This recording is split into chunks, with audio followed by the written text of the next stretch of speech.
Hello guys, welcome back to my channel Soumi's kitchen. இன்றைக்கி வீடியோவில் என்ன பார்க்க போகிறோம் அப்படின்னா ஒரு சுவையான நல்ல வாசனையான மசாலா டீ எப்படி செய்யுதுன்னு சொல்லி பார்க்க போகிறோம். வீடியோ ஃபஸ்ட் டைம் பார்க்குறவங்க சப்ஸ்கிரைப் பண்ணிக்கோங்க, பக்கத்தில் இருக்க பெல் ஐக்கானை மறக்காமல் கிளிக் பண்ணி விட்ருங்க. அப்போ தான் எப்பப்போ நான் வீடியோ போடுறேனோ அப்பப்போ உங்களுக்கு நோட்டிஃபிகேஷன் வரும். ஓகே, இந்த மசாலா டீ எப்படி செய்யுதுன்னு சொல்லி வீடியோக்குள்ளே போய் பார்ப்போம். இதுக்கு 4 ஏலக்காய், 2 பட்டை, 3 கிராம்பு, ஒரு சின்ன துண்டு இஞ்சி எடுத்து வச்சுக்கலாம். இஞ்சியில் தோல் சீவி எடுத்துகிட்டு இதை தட்டி எடுத்துக்கலாம். எடுத்தாச்சு. இதுக்கு ஒரு கிளாஸ் தண்ணி எடுத்துக்கலாம்.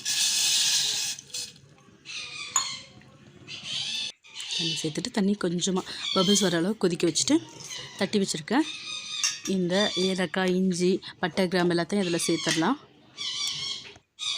சேர்த்துட்டு கொஞ்சமாக கொதி வரட்டும். இதோட 2 ஸ்பூன் டீ தூள் சேர்த்துக்கலாம். கொஞ்சம் சிம் ஃப்ளேமில் வச்சு கொதிக்க விட்டுருங்க.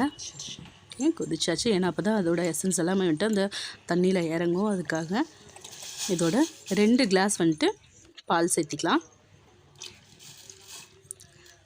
ஆல்ரெடி ஒரு கிளாஸ் தண்ணி சேர்த்துருக்கோம். ஸோ டீ அப்படின்னா கொஞ்சம் தண்ணியாக இருந்தால் தான் நல்லாயிருக்கும். காஃபினா கொஞ்சம் திக்காக இருந்தால் நல்லாயிருக்கும். அதனால் ஒரு கிளாஸ் தண்ணிக்கு 2 கிளாஸ் பால் சேர்த்திக்கலாம். இதோட சுகர் சேர்த்திக்கலாம். எவ்வளோ அளவு சுகர் தேவைப்படுதோ அவ்வளோ எடுத்துக்கலாம். நான் 4 ஸ்பூன் எடுத்திருக்கேன். ஓகே, இதையும் கொதிக்க வச்சிடலாம். சிம் ஃப்ளேமில் வச்சுக்கோங்க. சிம் ஃப்ளேமில் வச்சு கிண்டி விட்டு நல்லா கொதிக்க வச்சுருங்க.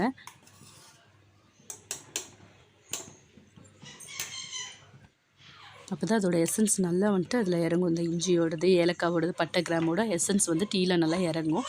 அதனால் முடிஞ்சளவு சிம் ஃப்ளேமில் வச்சு நல்லா கொதிக்க விடுங்க. ஓகே, கொதிச்சாச்சு. ஒரு 2 நிமிஷம் விட்டுடலாம். அடை எடுத்துகிட்டு சர்வ் பண்ணிடலாம். நல்ல ஒரு வாசனையான சுவையான மசாலா டீ ரெடி ஆயாச்சு. கண்டிப்பாக உங்கள் வீட்டில் ட்ரை பண்ணி பாருங்கள் காய்ஸ். தேங்க்யூ ஃபார் வாட்சிங் மை வீடியோ காய்ஸ். தேங்க்யூ.